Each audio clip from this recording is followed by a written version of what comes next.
Berikut adalah materi yang akan kita pelajari. Yang pertama kita bahas adalah konsep, pengertian, dan juga komponen-komponen dalam lingkungan. Kita ambil contoh lebah dan bunga. Lebah membutuhkan makanan dari bunga. Oleh karena itu, mereka akan selalu hinggap di sana.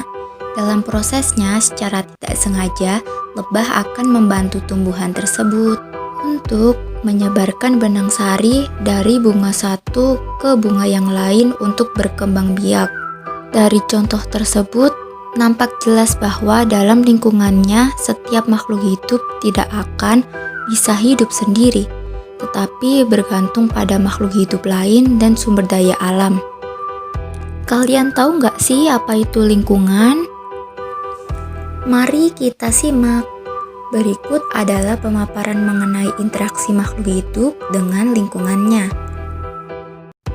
Lingkungan adalah segala sesuatu di luar individu atau makhluk hidup berupa sistem kompleks yang dapat mempengaruhi satu sama lain. Kondisi yang saling mempengaruhi itu membuat lingkungan dinamis dan dapat berubah-ubah sesuai dengan kondisi. Komponen lingkungan dapat saling mempengaruhi dengan sangat kuat.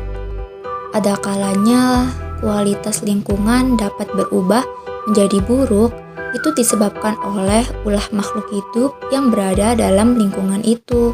Contohnya pada gambar di atas, lingkungan jadi buruk disebabkan karena penebangan pohon secara liar. Kualitas lingkungan juga dapat menjadi baik jika makhluk hidup dapat menjaga lingkungannya. Bisa dilihat dari gambar tersebut. Lingkungan terdiri dari dua komponen utama, yaitu komponen biotik dan juga abiotik. Biotik itu berupa manusia, hewan, tumbuhan, mikroorganisme, jamur atau bakteri. Pokoknya, semua organisme yang hidup dinamakan biotik. Nah, kalau segala sesuatu yang gak hidup itu namanya abiotik. Contohnya udara, air, tanah, cahaya, dan lain-lain. Berikutnya adalah pengertian dan pola-pola interaksi. Lalu saling berketergantungan makhluk hidup, serta interaksi dalam ekosistem berupa rantai makanan dan juga jaring-jaring makanan. Interaksi makhluk hidup dengan lingkungannya akan terus terjadi karena sistem kehidupan makhluk hidup tidak akan berjalan tanpa interaksi yang baik dengan lingkungannya. Dari sini bisa dikatakan adanya saling ketergantungan antara makhluk hidup dengan lingkungannya. Setiap makhluk hidup memerlukan lingkungan tertentu sebagai tempat hidupnya. Apakah kalian tahu sebutan dari tempat hidup itu? Ya, tempat hidup dinamakan habitat. Dalam habitat terdapat berbagai jenis makhluk hidup, biotik dan juga tak hidup abiotik. Pada suatu habitat akan terjadi interaksi. Interaksi atau hubungan kehidupan dari lingkungan hidup disebut ekosistem. Contohnya sebagai berikut. Setiap organisme tersebut tidak dapat hidup sendiri dan selalu bergantung pada organisme yang lain dan lingkungannya. Saling ketergantungan ini akan membentuk suatu pola interaksi. Pola interaksi antar komponen biotik dapat terjadi melalui rangkaian makan dan dimakan. Ada juga interaksi antara makhluk hidup dengan makhluk hidup lainnya.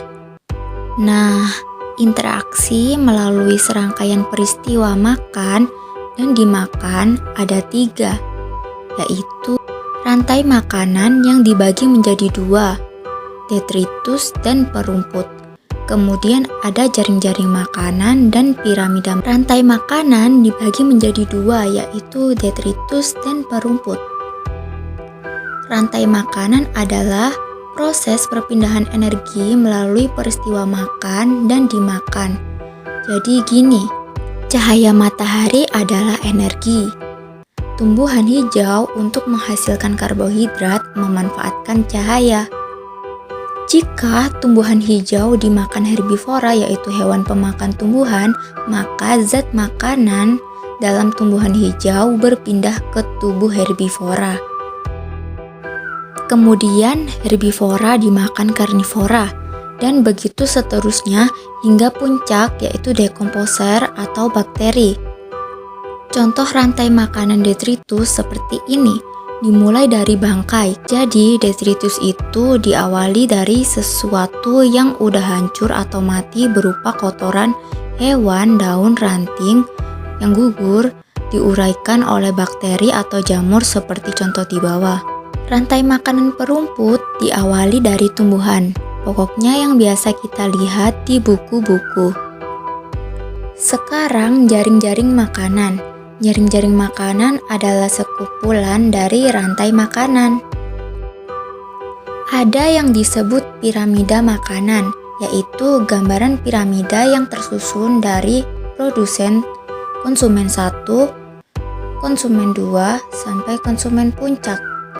Yang terakhir adalah interaksi antara makhluk hidup dengan makhluk hidup lainnya, yaitu simbiosis yang dibagi menjadi 3 berupa simbiosis mutualisme, komensalisme, dan parasitisme. Mulai dari simbiosis mutualisme, yaitu hubungan dua makhluk hidup yang saling menguntungkan. Contohnya lebah dan bunga. Lebah mendapatkan makanan dan bunga terbantu proses penyerbukannya. Kemudian ada komensalisme, yaitu hubungan dua makhluk hidup, satu diuntungkan dan satunya tidak dirugikan. Contohnya ikan hiu dengan remora. Ikan remora beruntung karena dirinya terlindungi dari pemangsa, sedangkan ikan hiu tidak merasa dirugikan. Jadi di sini satu yang untung dan satu lagi tidak merasa rugi. Dan terakhir ada simbiosis parasitisme. Hubungan yang satu diuntungkan tapi satunya lagi dirugikan. Contohnya pada kutu yang ada di tubuh kucing. Kutu mendapatkan makanan berupa darah dari tubuh kucing, sedangkan kucing dirugikan karena kucing akan merasa gatal pada tubuhnya disebabkan oleh kutu tersebut. Inti dari materi ini adalah lingkungan dibagi menjadi 2, yaitu biotik dan abiotik. Tempat hidup makhluk hidup dinamakan habitat. Di dalam habitat terjadi interaksi biotik dan abiotik. Dalam hubungan kehidupan dari lingkungan disebut ekosistem. Dalam ekosistem ada interaksi, peristiwa makan dan dimakan berupa rantai makanan, jaring-jaring makanan, dan piramida makanan. Ada pula interaksi antara makhluk hidup dengan makhluk hidup lain dinamakan simbiosis. Penjelasannya sampai di sini dulu ya. Semangat belajar!